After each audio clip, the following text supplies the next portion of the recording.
Hi అండి. Welcome to Mrs ASHA Ashok vlogs.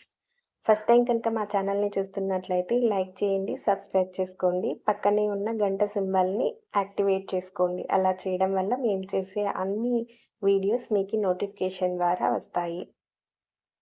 మనం ఈరోజు సింపుల్‌గా ఆంధ్ర స్టైల్‌లో బొరుగులొగ్గాని ఎలా తయారు చేసుకోవాలో చూసేద్దాం. అందుకోసం ముందుగా కళాయి పెట్టుకొని అందులోకి 1 టేబుల్ స్పూన్ వరకు ఆయిల్‌ని యాడ్ చేసుకుంటున్నాను. ఆయిల్ కొంచెం వేడెక్కనివ్వండి. అలా వేడెక్కిన తర్వాత ఒక స్పూన్ ఆవాలని యాడ్ చేసుకుంటున్నాను.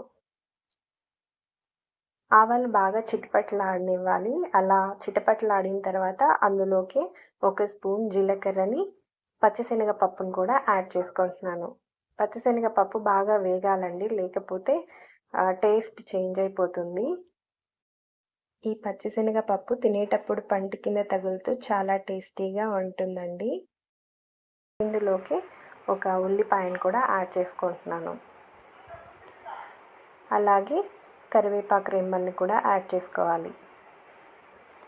పోపుని బాగా కలుపుకొని ఇందులోకి మనం కాస్త పసుపును కూడా యాడ్ చేసుకుందాము. ఇది మంచి కలర్ని ఇస్తుందండి. పచ్చిమిర్చిని కూడా యాడ్ చేసుకోవాలి. పోపుని బాగా కలుపుకోవాలి. ఇలా పోపు కొంచెం వేగిన తర్వాత మనం ముందుగా కట్ చేసి పెట్టుకున్న ఒక టమోటా ముక్కల్ని కూడా యాడ్ చేసుకోవాలి. టమోటా ముక్కల్ని వేసి బాగా ఇలా ఉడకనివ్వాలి.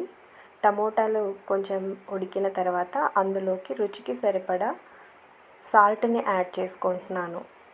ఇలా బాగా కలుపుకొని సిమ్లో పెట్టుకొని తర్వాత ఇంకొక గిన్నెలో వాటర్ని తీసుకోండి. వాటర్ క్వాంటిటీ మెజర్మెంట్ ఏం లేదండి. మనం బొరుగుల్ని అందులోకి వేసి ఒక 2 సెకండ్స్ మాత్రమే ఉండనిచ్చి తర్వాత వాటర్ని తీసేసి ప్లేట్లోకి ట్రాన్స్ఫర్ చేసుకోవాలి.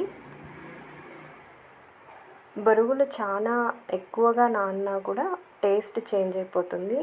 అలా అని అసలే నానకుండా ఉన్నా కూడా కొంచెం గట్టిగా ఉండిపోతాయి.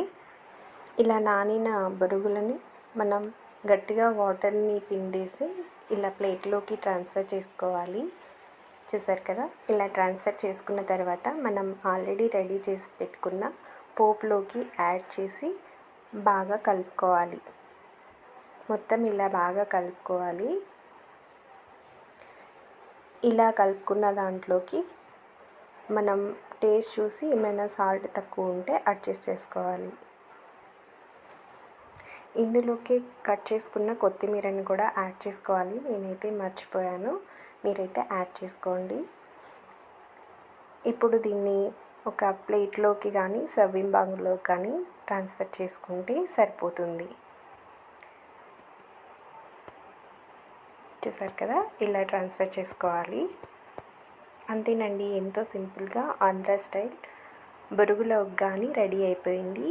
Please like and subscribe. Thanks for watching.